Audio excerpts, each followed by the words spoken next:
Thank you for coming inside and getting on Skype with us here. Tell me what you've been working on today. What have you seen out in the streets today?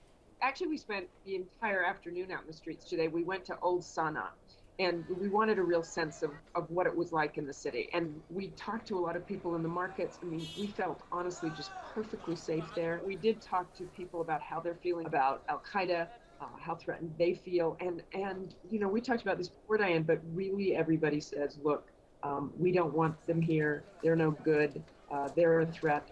Uh, the other thing we saw a lot of, and I think this explains a lot of Yemen's problems, they chew cot all afternoon. If you've seen this in your travels, giant cheek full of this narcotic, and all business stops. I mean, people just zone out. So, what does this say about the forces themselves? I mean, the police forces and the military forces.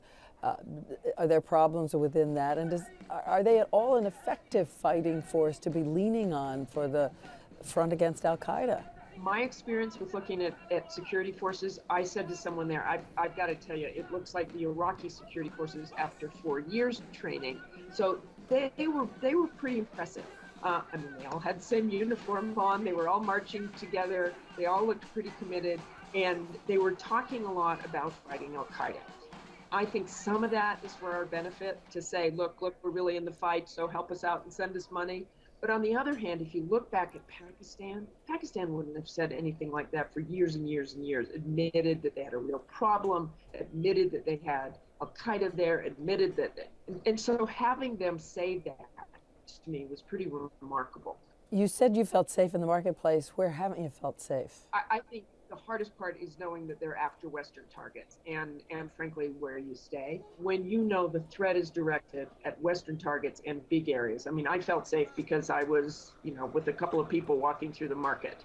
But when you're in a place where Al Qaeda would love to hit, then you don't feel quite as safe. And again, to remind everybody, you said they were 20 miles from the city, that they were hitting targets of suspected leaders just 20 miles right in the city, on the outskirts. That was pretty stunning to hear, because a lot of these names of places and provinces are unfamiliar. And then when someone said, that's only about 20 miles away from where you are, then you really do realize how close they've come to you. Okay, thanks so much.